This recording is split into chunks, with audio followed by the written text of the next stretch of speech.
Hola, ¿cómo estás? Te mando un saludo esperando que te encuentres muy bien.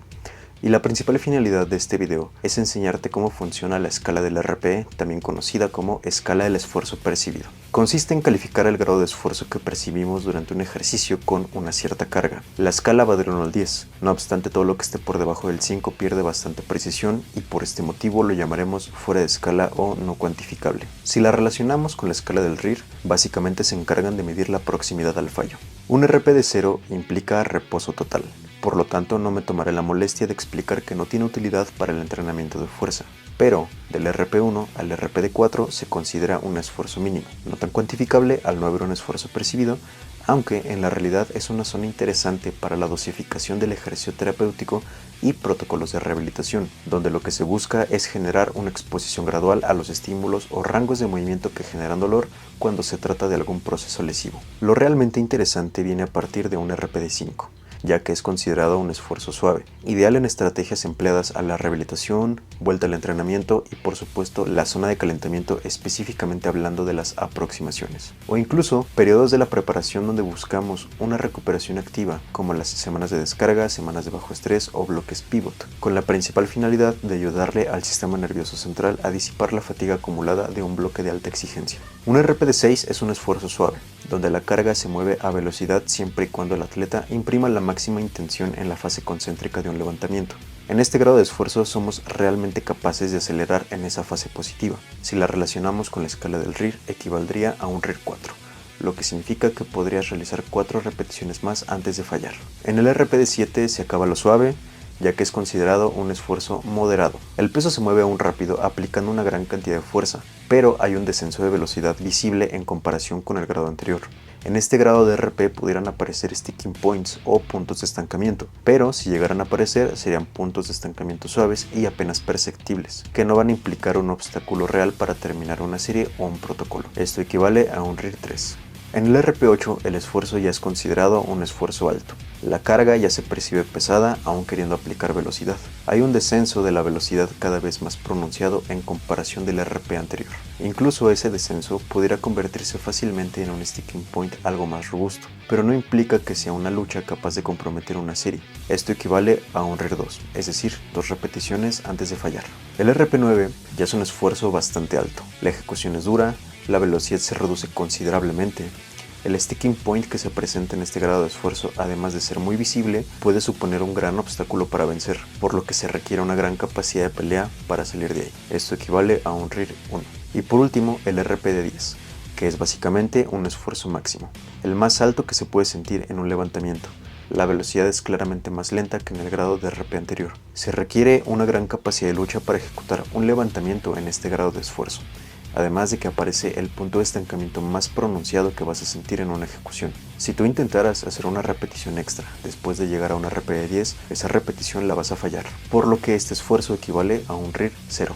Ahora, en movimientos multiarticulares complejos, no tiene mucho sentido entrenar bajo este tipo de condiciones, ya que no generamos adaptaciones favorables al entrenar con un grado de intensidad tan excesivo. Por lo tanto, la zona de oro donde deberíamos oscilar la mayor parte del tiempo dentro de un bloque de entrenamiento está entre un ratio de intensidad de RPD5 a un RPD8. Claro que puede haber alguna excepción a la regla, cuando realicemos series pesadas conocidas como top sets o topes de rampa, pudiendo llegar a un RPD 8.5 o incluso 9. También es importante recordar que en personas principiantes o poco experimentadas se tiende a sobreestimar el esfuerzo. Por ejemplo, una serie en sentadilla con una determinada carga que representaría un RPD6, usualmente un principiante le va a adjudicar un valor más elevado, quizá entre un 7 o hasta un 8, mientras que en personas más experimentadas o con mayor trayectoria pasa todo lo contrario. Un RP que representaría un valor de 8 se le llega a adjuntar un valor de entre 6.5 quizás 7. El comportamiento del RP es bastante curioso con el paso de las series lineales, ya que su comportamiento siempre es ascendente cuando no hacemos una modificación de la carga. Es decir, si vas a hacer 4 series lineales, que se considera un protocolo plano, y tú deseas utilizar la misma carga para todas esas series, sería lo más normal del mundo que la última serie, en este caso la cuarta, salga con un grado de esfuerzo considerablemente más elevado que la primera o la segunda serie. Hay que tener en cuenta que sigue siendo una escala subjetiva, por lo que su interpretación está estrechamente ligada con la interacción del atleta y el entrenador. Por lo tanto, nosotros contamos con 3 herramientas para poder evaluar de una forma más objetiva el grado de RP en el que nos encontramos. Número 1. La velocidad de ejecución. Hace referencia a la capacidad que nosotros tenemos de acelerar en la fase concéntrica o positiva de un levantamiento, ya que la velocidad es directamente proporcional a la producción de fuerza. A medida que va disminuyendo esa velocidad de ejecución, aún queriendo aplicar intención en el movimiento, es un claro indicador de un aumento del RP. Número 2. La sostenibilidad y replicabilidad técnica. Todos los levantamientos, sobre todo los básicos y sus variantes, tienen X cantidad de elementos técnicos para su correcta ejecución, por lo que si eres capaz de conservar la mayoría de elementos técnicos y replicar la forma en la que te mueves con el paso de las repeticiones, sería un claro indicador de un RP bajo. Pero en el momento donde se comienza a mermar esa mecánica y consistencia en tu forma de levantar, quiere decir que el RP va en aumento.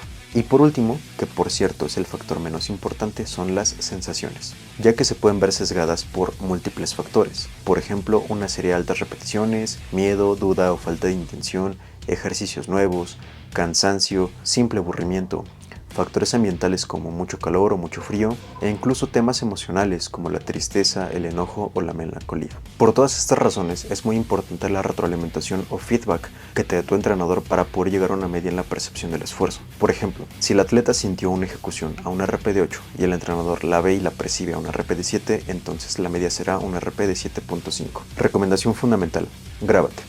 Tus sensaciones pueden engañarte para bien o para mal, pero nunca lograrás engañar a una cámara. El RP puede disminuir o hasta aumentar de una semana a otra, teniendo en cuenta que la respuesta no es lineal. Y ya para finalizar este video, quiero agregar que hay pocas personas que saben lo que significa un fallo muscular real, ya que la capacidad de percibir el esfuerzo para muchas personas tiene un constructo enteramente psicológico. En el programa de entrenamiento de una persona influye mucho la capacidad mental a la hora de exponerse a cualquier protocolo con un RP preestablecido. Así que para entrenar fuerza, primero hay que tener mentalidad, disposición y buenas expectativas. Lo demás pasa a un plano secundario.